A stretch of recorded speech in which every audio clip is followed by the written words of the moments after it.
We'd never even heard of Mostar until a viewer suggested it.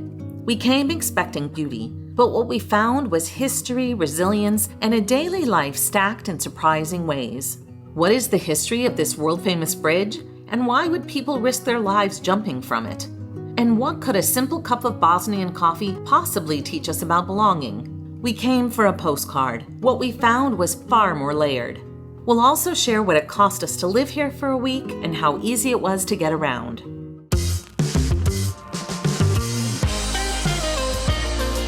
I'm Judy. And I'm Kevin. Welcome back to Find Gina Marie, where we share our lives as full-time travelers and the connections we make along the way. Mostar sits in southern Bosnia and Herzegovina, on the sparkling blue Neretva River in what was once Yugoslavia. It's about halfway between Dubrovnik and Sarajevo. At first glance, Mostar is picturesque. Cobblestone streets, Ottoman bazaars, and the old bridge. But during our private tour with Shiva, one of Mostar's best local guides, we started noticing things we missed. Buildings pockmarked from conflict, a cemetery tucked inside the city. Shiva's walking tours has a free public tour. You pay what you think it was worth. They're great, but it can get crowded. Our first impression was contrast, incredible beauty, but details hinting at deeper stories. And that story changed how we saw the whole city. Stari Most, the old bridge, was built in the 1500s, a masterpiece of Ottoman engineering. It even gave the city its name, Mostar, or Bridge Keepers.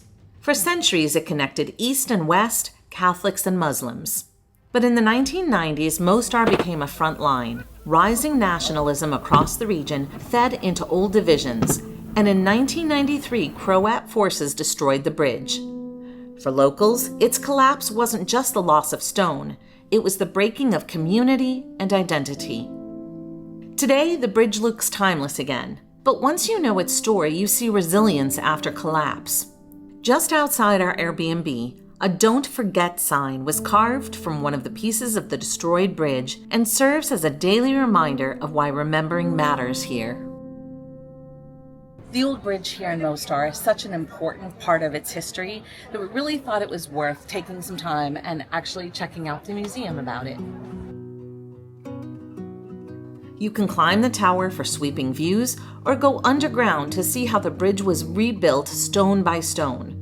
All right, let's get this out of the way right now.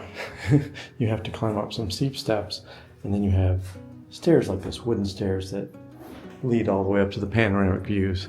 So mobility is definitely tricky if you can't do stairs. With the stairs, we'll call it a 3 out of 5 for mobility. Keep going. Don't stop. What's surprising is that it's really crowded outside, but there is literally nobody here. So this is a hidden gem. Yeah, exactly.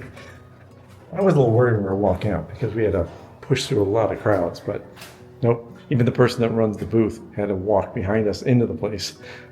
A window. Yes, but it's got a grate, so... Well, but there's more views. Oh, okay, good. Oh, you're not done. I thought this was it. You got more climbing to do. Good win. That's not the scenic view. More stairs, sweetie.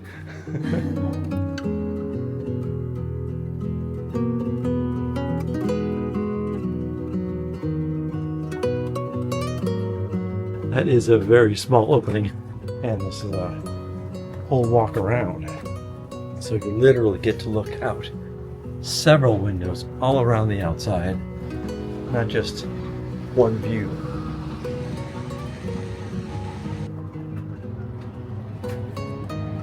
Okay, now the next section is supposed to be like underground because it comes up further down the street. So Yes. we're done with the walking upstairs. Maybe we're going to be walking downstairs. Second part of the tour. Second and third part. Great. Yeah, you have another door for exit. Okay, thank you. I did hear it was supposed to be about 10 degrees cooler, and I couldn't believe that, which is nice because it was very hot as we were getting to the top of the castle. Castle? Interesting. It says the objective of the project is not to build a new structure or a carbon copy of the bridge that has been destroyed.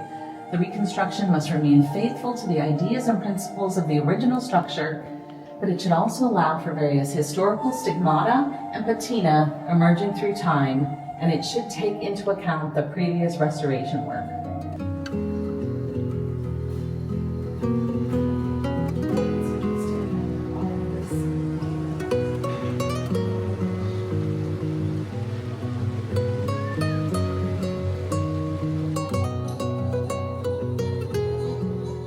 So this museum cost €10 a person.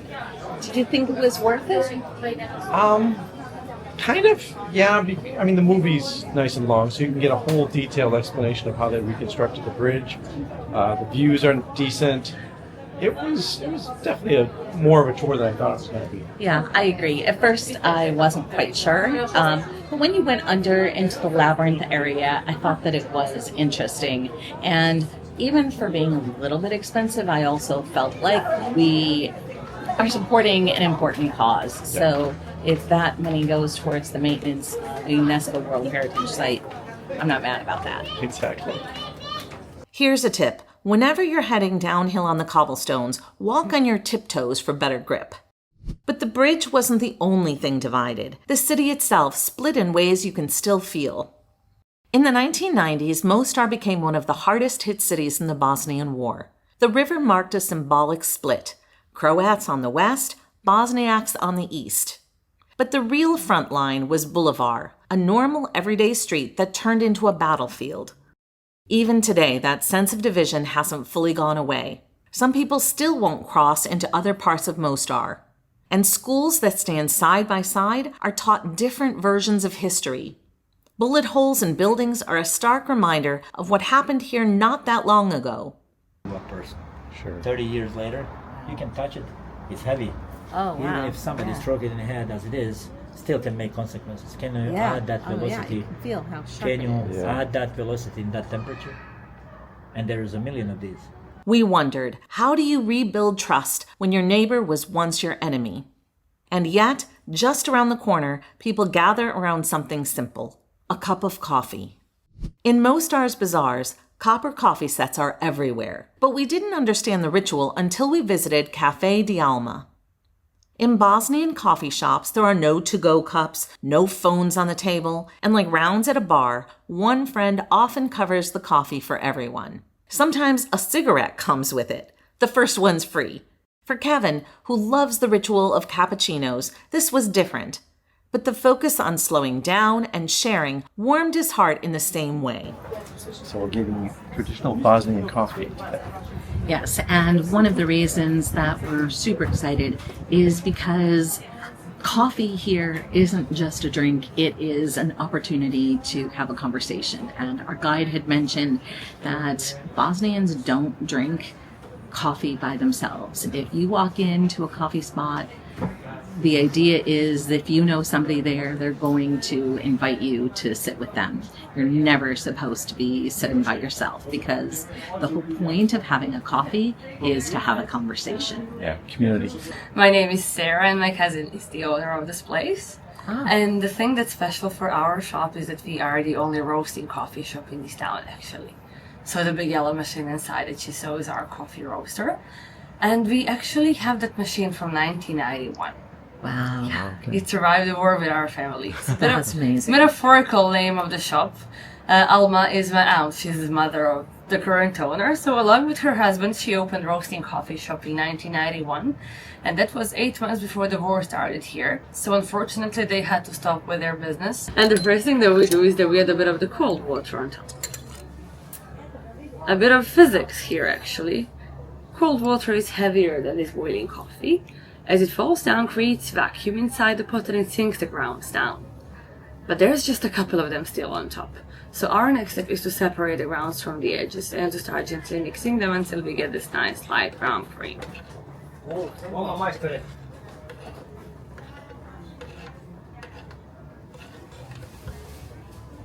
Now, since I got the cream, we're going to take all of the cream and put it inside the cup. This cream of coffee we call kaimak, and we consider it as the most special part of this ritual. We don't want it to get lost. It's some kind of a reward from the coffee to us, let's say, since we did some work around it. And once we did that, then we take the pot and we just simply pour it. In our culture, is accustomed to get something sweet to the coffee, so you have some Turkish delight. It's with rose flavor. That's a dessert. And when it comes to using sugar with the coffee, we traditionally use sugar in those big cubes. So you take one of those pieces between those two fingers, and you basically touch the surface of the coffee with a small edge of that cube. You bite it, you keep that piece of sugar in your mouth, and you drink coffee over it, everything melts in your mouth at the same time. Thank you so Thank much, you. Sarah. We really appreciate it. Enjoy. Excellent This is story. awesome. How was your first taste? I only did the tincture. Well, the one technique was put it under your tongue and just keep the coffee in your mouth. And it's supposed to slowly blend in the coffee. But Yeah, this works better for me. yeah, I couldn't get the entire technique. It's actually very good coffee. I love the experience to do it the right way, to do Bosnian coffee the right way. The Turkish Delight. delight, which we've had before Yeah. in Cyprus, in fact. Right. This whole shop of it. Which I guess is a good foil for the bitterness of the coffee. Sure. But maybe it's because I had the sugar cube. It's not tasting as bitter as I've had before. Right. Agreed. Delicious I'm experience. really glad we had a chance to I'm do so it. glad, and I'm so glad to hear the story about this cafe, because that makes everything more special. I mean, that's kind of what we've been talking about a lot lately. Is it's not just about a place or a site. It's about the stories behind it. It's about the people behind it. And there's so many good stories about the people behind this, that they salvaged equipment from the wartime. Just cool. Yeah. Love it. And while you can sometimes order cake alongside your coffee, most cafes don't serve food. The focus is on conversation, not eating. It turns out Bosnian coffee isn't just a drink. It's connection, community. And once we understood the ritual, we really appreciated it. But coffee wasn't the only comfort we found here. Sometimes it showed up in the food in the most unexpected ways. Since we couldn't get breakfast with our coffee, we stopped at a bakery with the friendliest worker and ate burek. The burek here is really good. So mine is beef, and it's got beef and onions inside. This is not my first taste, but it'll be for you. It's fresh and warm and filling. Is it spicy beef or just?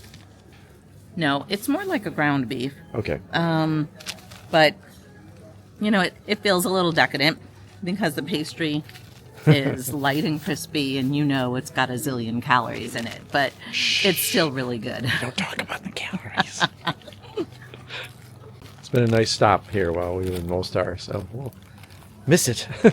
And the baker there, his name is Recep, and honestly, he's one of the friendliest people in Mostar. And most people here are friendly, but he takes it to another level. So if you go, mention that you saw him here. When I saw sarma in this cozy restaurant, stuffed cabbage rolls that tasted similar to something my Polish mother prepared, I couldn't wait to taste it. We found this home cooking place just above our apartment, and the food immediately spoke to Judy, and I looked at someone and said, yep, I can do that. Meat, potatoes, vegetables. We just had a tomato salad, which is just tomatoes, which was delicious, and everything just looks so good.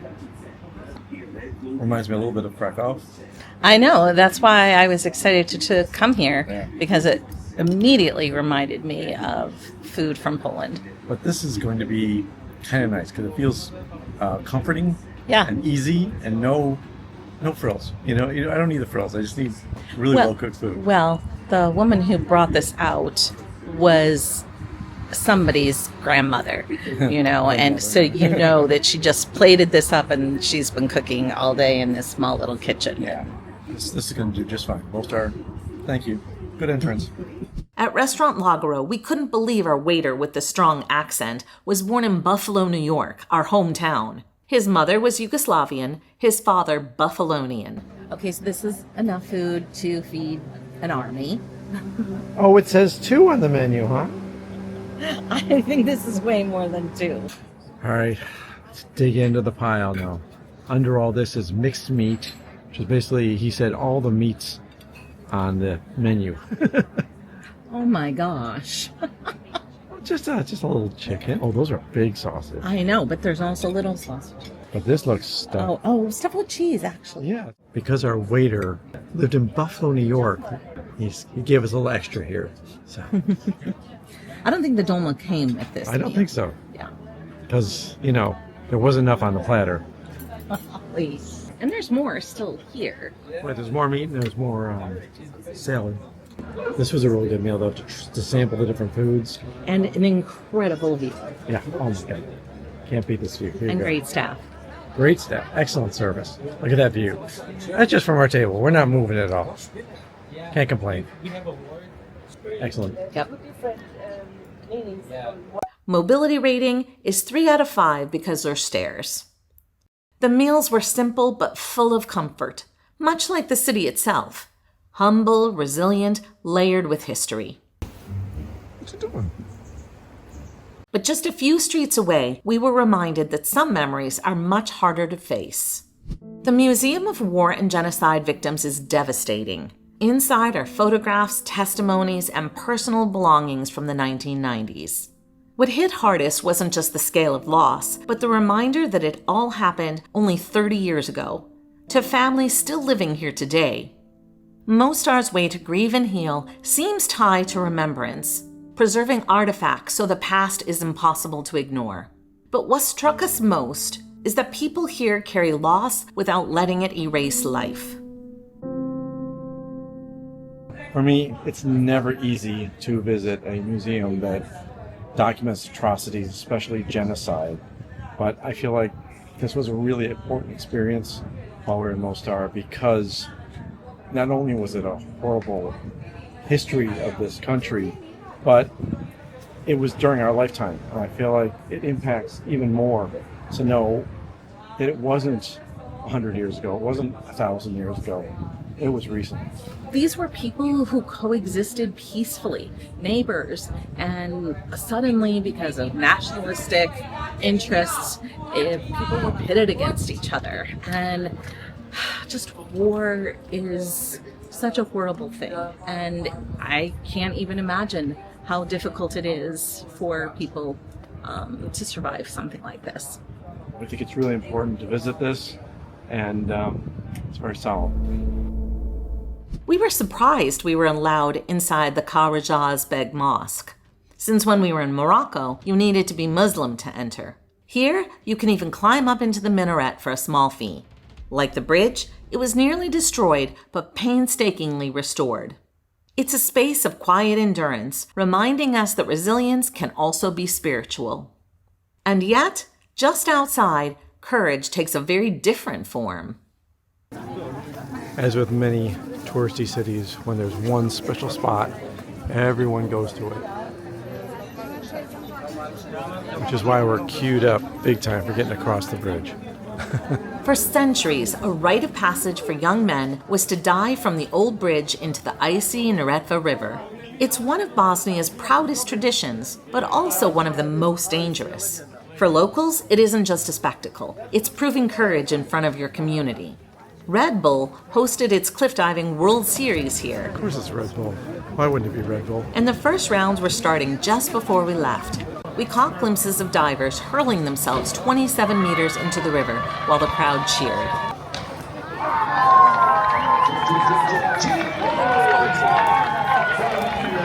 Official divers train for years, and you need credentials validated by Mostar's dive school before you're allowed to leap. If you're positioned wrong, it can be deadly.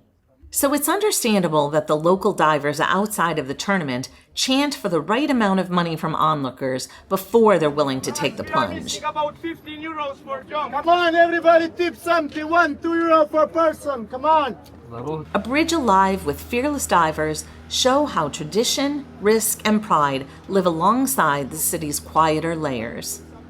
So is Mostar defined by beauty or by its reminders of the past? The bridge is rebuilt, the cafes are full, but there are still silent reminders of the past carved into the city's stones and stories.